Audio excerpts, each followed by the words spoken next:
Hello and welcome to my Yu-Gi-Oh channel. Today we're covering the initial release cards within the new structure deck, our Lost Sanctuary. Master Flare Hyperion is a light attribute fairy type synchro monster. It's a level 10 with 3200 attack and 2600 defense. It requires a tuner plus one non-tuner fairy monster. You can only use this card's name's first and second effects once per turn each.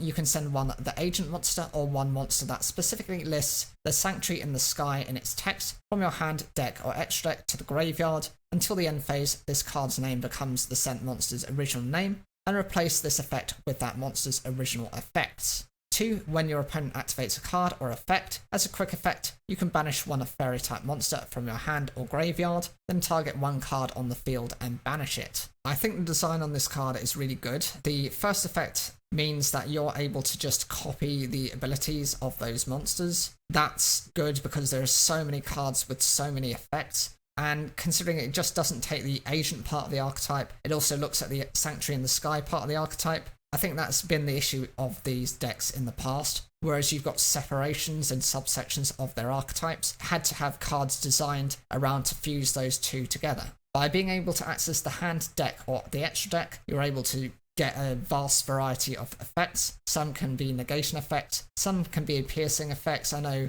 with Air Knight Parshar, for example, and its line, they like to do piercing battle damage and then be able to draw into cards, so you have the option to do that. You're able to then maybe summon things like Mystical Shine Ball, or you're able to go into various other plays from this effect. Its stat lineup is also not too bad, for even though it's a level 10 monster. I mean, 3200 is nothing really to sneeze at, and 2600 defense is also fine. As for the secondary effect, that actually benefits from this first effect, because by being able to discard a monster to the graveyard, you're then able to fuel your graveyard to have a fairy monster to be able to banish to get rid of one of your opponent's cards. Whilst it has to be anything from the field, that's also really good. It could be either a monster, spell, or trap card, so you've got the variety of the lot. And since the card is going to be banished, your opponent, unless they're running a banished style of deck, is not really able to counter this. It's something they're going to be able to think about, or they have to be running a very specific type of deck to work with. In order to counter this card, you would need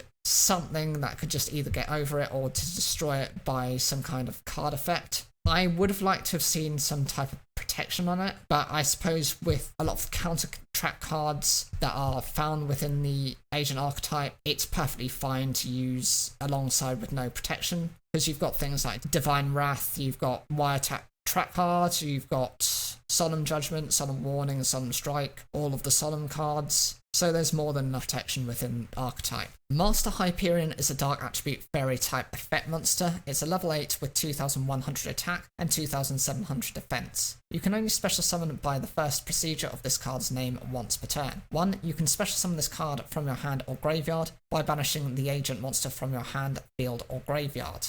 2. All battle damage you take from battles involving your fairy type monsters is also inflicted to your opponent. And 3. Once per turn, you can banish one fairy type monster from your hand or graveyard, then target one card in either graveyard, banish it. If the Sanctuary in the Sky is on the field or in the graveyard, you can activate this effect up to twice per turn. I think this card is meant to be like a dark version of the original Hyperion. Its attack and defense has actually been swapped over, so actually it's got weaker attack and stronger defense than the previous version. Its summoning condition is not bad, because you just banish something from the hand, field or graveyard, so condition on its summon is fine. I think it's the same as the original Hyperion. The secondary ability is a little bit unusual, because any damage done to you involving your fairy monsters is also done to your opponent's monsters. It's an okay effect, because sometimes recoil damage can be enough to win the game. You look at things like number 13 and number 31, who are number monsters that inflict damage to your opponent.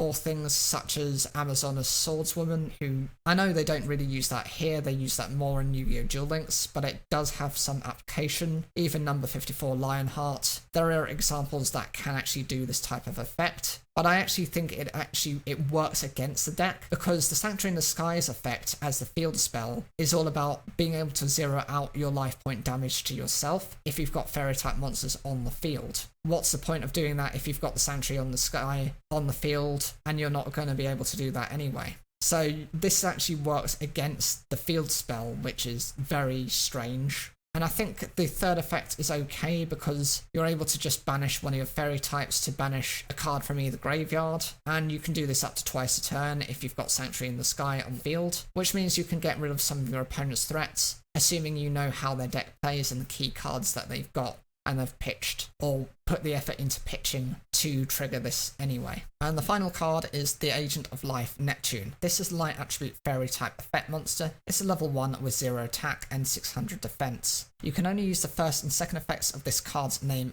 each once per turn. 1. You can discard this card, special summon one of the agent monster from your hand or graveyard, except the Agent of Life, Neptune, but it cannot be tributed until the end of your opponent's turn. If the Sanctuary in the Sky is on the field or in the graveyard, you can special summon one Hyperion monster instead. And 2, if this card becomes banished, you can add one the Sanctuary in the Sky from your deck to your hand. So this, out of all the agent monsters, is actually the weakest in terms of its stat line, but actually I would argue it's probably one of the most powerful in terms of its effect. To be able to just outright discard this card from your hand to just special summon an agent means that you're able to go into the monster you necessarily need, whether that be from the graveyard or the hand. It would have been nice if it actually also included the deck, but I think that might have been a bit too overpowered. If you've got the Sanctuary in the Sky, of course, you get the bonus effect of being able to choose your Hyperion monster instead, which is also very useful. You get the high bonus monster without too much cost or investment. The secondary ability, if this is actually banished, you get to just search for a Sanctuary in the Sky. That's also fine as an effect. There is already a monster that actually does that, which is part of an archetype of search-based monsters. You know, you've got other things, one which searches for Neospace, and you've got another few examples as well. It's basically unable to summon itself without having the Sanctuary in the Sky on the field, otherwise it destroys itself. Even I think Elemental Hero Captain Gold has that type of search ability, but this happens to just be able to use its effect if it's banished. And if you're summoning any of the Hyperion monsters, you're going to meet this condition very easily. So what do you guys think of these 3 new cards? For me, I think they're okay as initial support. I'm hoping they are getting a lot more than that, because otherwise this is going to be a bit underwhelming. I just so remember the Charmer support, and it was just absolutely awful and disappointing. Hopefully it won't go the same direction. If you've got any comments, please leave those down below. What did you think is your favourite? Were you expecting any synchro monsters? And what do you hope for the future release? Maybe some Xyz monsters? Like the video if you enjoy it, and don't forget to subscribe for more daily Yu-Gi-Oh content.